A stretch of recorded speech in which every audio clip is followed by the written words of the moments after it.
Welcome to the Ranchonomics Podcast, where we empower you to build a better ranch and transform your operations into a thriving business.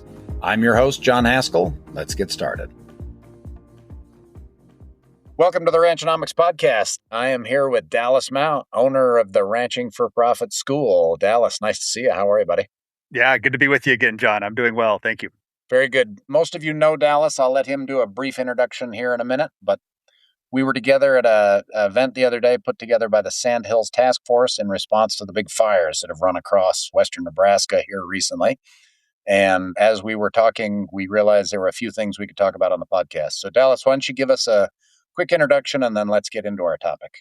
Sure. Yeah. Dallas Mount, owner of the company that puts on the Ranching for Profit School. We run the Executive Link program. We're blessed to be able to work with clients all over North America and beyond even. Great to be with you. Yeah, Sand Hills Task Force, Nebraska Grazing Lands Coalition, hats off to them for organizing a great event. It was good to be there. And putting it together fast. We're within a month of the fires, aren't we? I mean, it happened quickly. Yeah, they really got going. They're good at getting stuff pulled together. Very good. Okay, so while we were there, we are going to kind of start there, but we're going to go off from the topic that we covered there a little further. What came up is, a fire like that is an unexpected event. And what we wound up wanting to talk about, I think, is how to be prepared for those unexpected events. We all have them at one time or another. How do we get prepared for those types of things? So Dallas, give us some of your thoughts on that. And I want to say that we talk about this in the context, after that fire as almost like a lesson learned. Like, what would you wish you had done beforehand? We're not saying that at that point is the time to get prepared, right? The time to get prepared is now for some future unexpected event. So let's jump into that. Yeah, it's interesting. Across cow country every year, somebody's having a huge disaster of some kind, whether it's a blizzard, a fire, a flood, something else of drastic proportions in the business. And of course, our heart goes out for those folks, and these folks in Nebraska severely impacted. And seeing them in the room there, right, looking them in the face and hearing their stories about what they went through, right. We're not at any means bringing light on that or saying putting shade on them, but as we think about our businesses in a bigger way, right, how do we prepare our businesses with recognition that things are going to happen, right? Stuff's going to go sideways in life, and let's get our business to a spot where it can absorb those things. So we talked, with the group the other day in Nebraska, we talked a lot about planning and strategy and putting it together. One of the things I challenged them with is, let's step away from the ranch for a second. Let's pretend that you are an owner. You just got notified, a couple months ago. You had an aunt that you barely knew, and she had no heirs. And lo and behold, she was a 25% owner in a $20 million business, and she gave her shares to you, right? And so you're walking in to this, your first board meeting as a significant shareholder, and you've got a senior leadership team that's running your $20 million company. What would you want to see from them in terms of planning and strategy for your $20 million business, right? If you were going to look at this management team and say, man, they are competent leadership of my business, I'm glad I've got them on board. What kind of things would you see that they had produced and that were showing that they could plan? And so I asked that group in Nebraska that question, and they came up with things like, they're going to have economic projections for the coming year. We're going to have a cash flow forecast for the next 6 months. And then I asked them, well, what disaster happens on this business? How are they going to respond? Well, they're going to show us reformatted cash flows for the next month, the next 3 months, 6 months, 12 months. They're going to be walking through plans around this disaster. Are we going to go back to doing business the way things were before? Are we going to take this as an opportunity to pivot to something new? So we're going to be reassessing what we have in inventory, what we should redeploy our capital. And so that was the response that these ranchers in Nebraska gave to me. And, turning it around and putting it back on ourselves. Most of us in agriculture are running these large, often multi-million dollar businesses.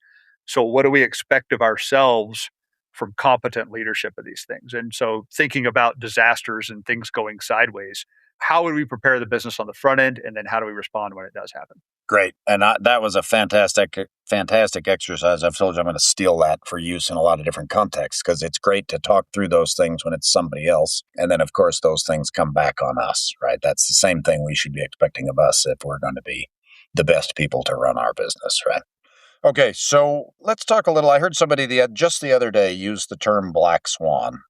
I want to get into that just a bit because one of the things that's, often impressed upon me is that unexpected events aren't actually unexpected, right? So when we talk about a black swan, the reason that is saying exists is because there were a time when only everyone only knew about white swans. And Dallas, maybe you've seen one because you've been down under, right? Isn't it Australia or New Zealand where black swans actually live? The idea is that until someone saw a black swan, there was no way to predict that one existed, right? So if you've only seen white swans, right, and you see one, and then you see 100, and you see 200, like they're all white, like okay, all swans are white. Well, until you go to I think it's Australia and see a black swan, you would never predict that that would exist, right? So when we talk about black swans, we're talking about things that are completely outside of what we can imagine. So I'm going to use fire as an example. We just had a fire above our house 2 years ago. A bunch of fires in northern Wyoming. There are fires now in Nebraska. We had Justin Radar talk the other day from Texas, fires in the Panhandle. I would not describe a fire as a black swan unless I lived in the ocean, right? Like if you were somewhere with no vegetation that ever got dry, right, that might be the chance for no fire. But a fire would be something I would, especially of that magnitude, like they saw in Nebraska, was it 900,000 acres or something that burned in a week? I would put that in the gray swan category, right? It's like, well, you don't usually see those; they're rare, but they do happen. I just want to run through a quick list of things here real quickly because I think these are all things that have happened within my career, and there are many more. But let's just take some examples. We had, for example, the Trump tweets in the fall. We had BSE, what has that been, 20, 25 years ago, discovered in Canada, right? We've seen, massive changes in interest rates post pandemic, right? With the COVID pandemic as a thing. And again, I'd put in the gray swan because it's not, pandemics have happened before. My grandparents lived through the Spanish flu epidemic, right? These things do happen. We can talk about these as sort of general, big, broad trends or things that happen in the sort of macro world, but we can also talk about these things in our micro world. So, death of a critical family member or death of a critical team member, illness or incapacitating illness of a family member, a house fire, a data center moving in next door, right? There are all these things which can have really significant impacts on our businesses that are definitely not things we expect or plan on. But I would challenge anybody to look at anybody in ranching anyway, to look at a 6 to 12 month period and find something that wasn't unexpected, right? That had an impact on their business. So, if we go back just to the COVID pandemic, right? I mean, you could go 3 years in a row there and say the Holcomb fire, right, happened, the pandemic happened, interest rates happen. Like there's bang, one, two, three. Like those are major events in each of those 12 things. I think the next year we had the Ukraine war. I have a great story about Wally and I not contracting feed leading up to the Ukraine war because, of course, we didn't know there was going to be a Ukraine war, and we thought corn was going to get cheaper, which it didn't. I mean, just on and on and on. And whether it's a macro event or whether it's a micro event, like a health challenge or any of those types of things, death of a spouse, death of a child, like these things just happen. Like they are part of life. And I am continually impressed at how when people are planning, they act like they've never experienced those things before. And you may not have experienced your place burning or something like that, but we've all had these experiences that, to me, should make us more preparedness aware. Is that fair? Yeah, 100%. So the question becomes, if these aren't in fact black swans, how do we prepare for gray swans? What do we do to buffer our business against the known uncertainty that is coming to us, right? What do we do to buffer ourselves against those things which, they may be larger than average waves that threaten to swamp our boat, but we know they're out there. So what steps do we take? Some things come to mind, and I'll share a couple. Then I would like for you to add on to that, John. yes, the other day in the Nebraska fire, you challenged the group with what I thought was a really solid challenge. And that's, here we are today, 2026, with these markets and these opportunities. What a time to build working capital. And working capital is what gives us room to maneuver. I'm a pilot, so everything relates to aviation. Did I mention I'm a pilot? I don't know if I've mentioned that yet. He owns his own personal airline. Yes. No, that's the pilot joke, right? If you don't know a pilot, don't worry, they'll tell you in the first 5 minutes, right? But I think the pilot thing is fantastic because there are so many good analogies.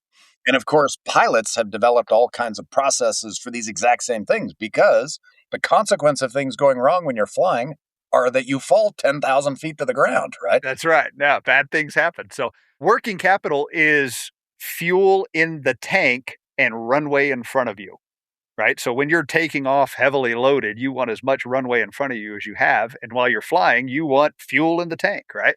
And so working capital for these businesses gives people room to maneuver. And I think that is huge. And boy, we've never had an opportunity like we have right now for most people. I realize not everybody's participating, right? But for most people to build working capital and do it in a significant way. And real quickly, I think the sector, if you are in the cow calf sector, you have the biggest advantage in this, right? Because your costs are fixed year over year. You are now seeing, very high calf prices, very high bred cow prices. You're able to convert. Let's also real quickly do a definition. Working capital is your current assets minus your current liabilities. We talk about working capital a lot. I hope everybody knows what that is, but think of cash, think feed, think stocker cattle. And then your current liabilities are your line of credit or credit card debt, any annual, 12-month or less type debt. So those are the main ingredients. You subtract them. You take your current assets, you subtract your current liabilities. You come up with a dollar figure. I might have $200,000 in stocker cattle. I might have $100,000 on a line of credit to pay for those. That means I have $100,000 in working capital. I might have $200,000 in stocker cattle and a $250,000 line of credit. Now I've got a negative $50,000 in working capital. Excellent. Yeah. Let me ask you something. Are you making good decisions or just making the best ones you can with limited information? At Ranchright, we help producers slow decisions down just enough to see the real trade-offs: cash flow, risk, and long-term impact. Better information leads to better decisions and better sleep. If you want more confidence in the choices you're making, learn more at ranchlightllc.com. The second thing comes to mind around what can we do to prepare our business for these adversity events. And I think it's about getting your mind right. We make a comparison in the school between the victim paradigm and the ownership or accountability paradigm, right? If you surround yourself with people who every time one of these things happens, we run around like Chicken Little, like the sky is falling, and wait for the government to come save me, right? That is very much the victim paradigm. And let's get ourselves out of that. Let's stop listening to media, to things that feed that. Let's surround ourselves with people who are going to hold us accountable, who are going to have the ownership mindset paradigm. There's a video out there. I imagine a lot of your listeners have watched it of Jocko, author of Extreme Ownership. And he's talking about when bad stuff is going on and his response is good, right? And they say, this just went sideways, and he leans forward and he goes, good, right? And this just went sideways and he goes, good, right?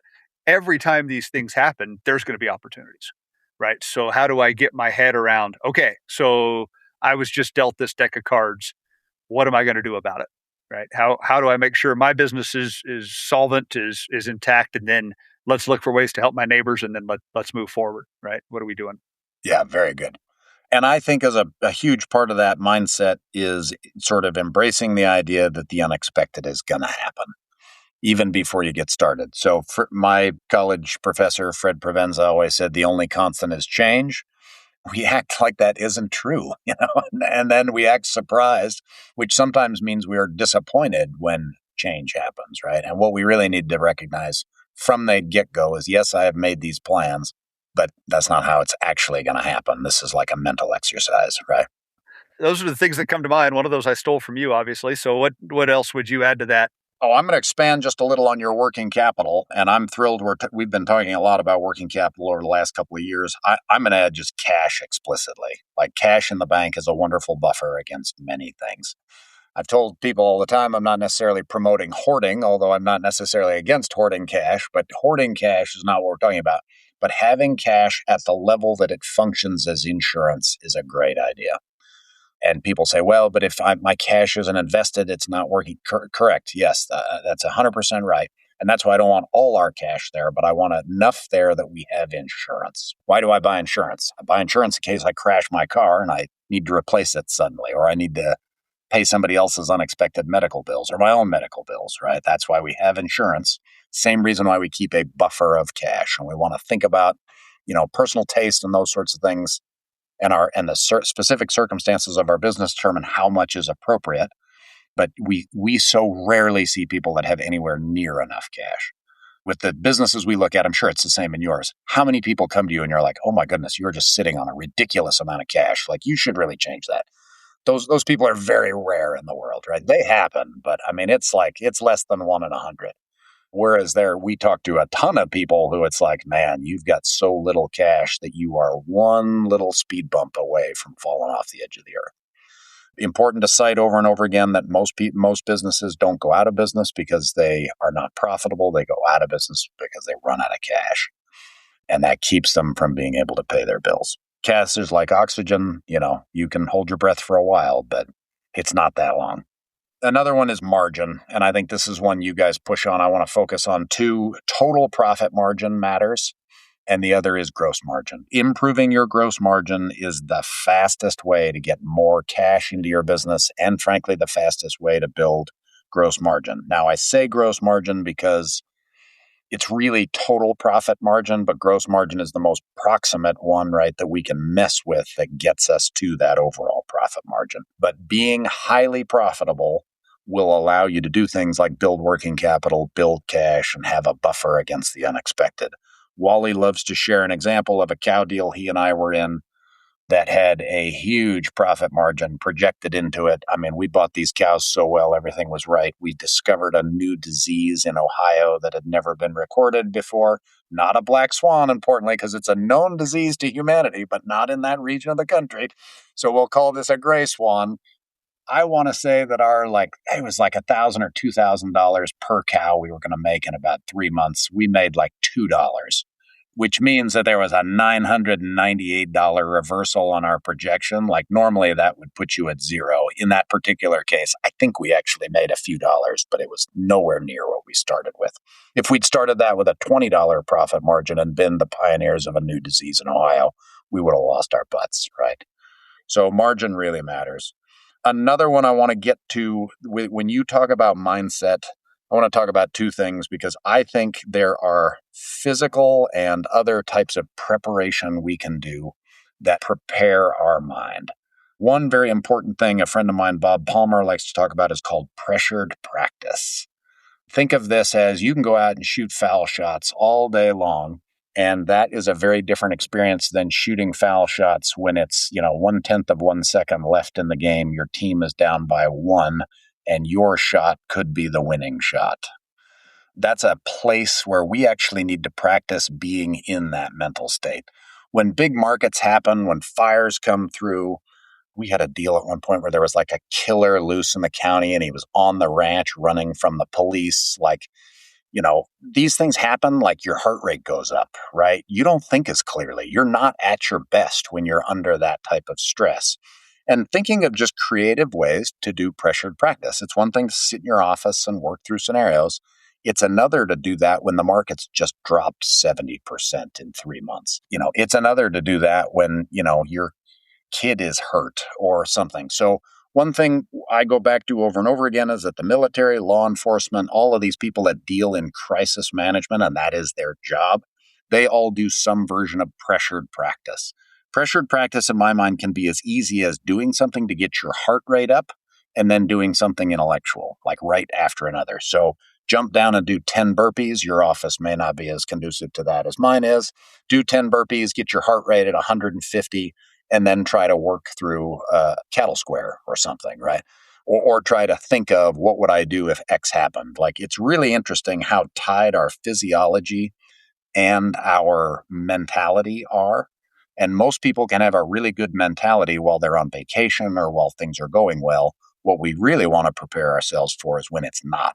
Somebody like Jocko's done a ton of this, right? He's been in war in a place like Fallujah. It's like, yeah, there's no better place to practice those types of things.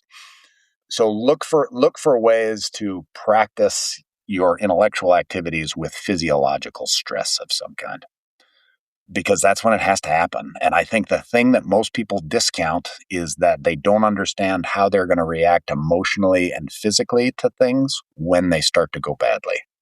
And we've all been there. You've never moved cows and not had it go really badly at some point, kind of not been your best self, maybe said some things you didn't really mean. You can practice for that. The other part of that preparation, I'm going to go back to cash, is literally if you've got plenty of cash in the bank, it changes your physiology. Like, things work differently. You think better. So how our preparation process and our in the crisis management operate, like, they really help. And if I've thought through 3 or 4 different scenarios, even if I haven't done it under great emotional distress, but I've done it, like, I've actually thought through this, like, what would I do if X happened? Like, that makes a difference. Mike Glover talked about PACE planning, primary, alternate, contingency, and then I think it's emergency.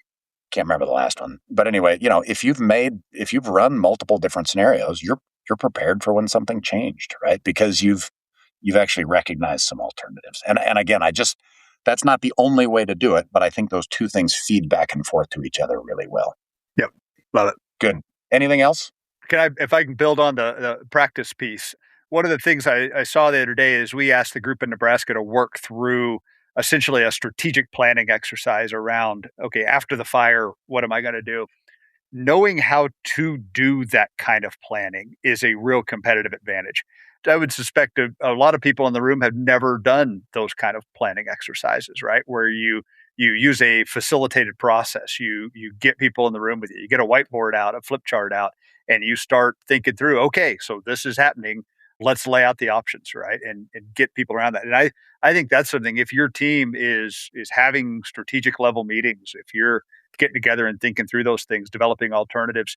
And I want to be insisting. I hear a lot of ranchers say, we do that in the pickup driving to wherever we're going. No, you don't. It's very different to be sitting in a room with a whiteboard with, people looking across the table at them and doing that together. It's not the same as sitting in the pickup.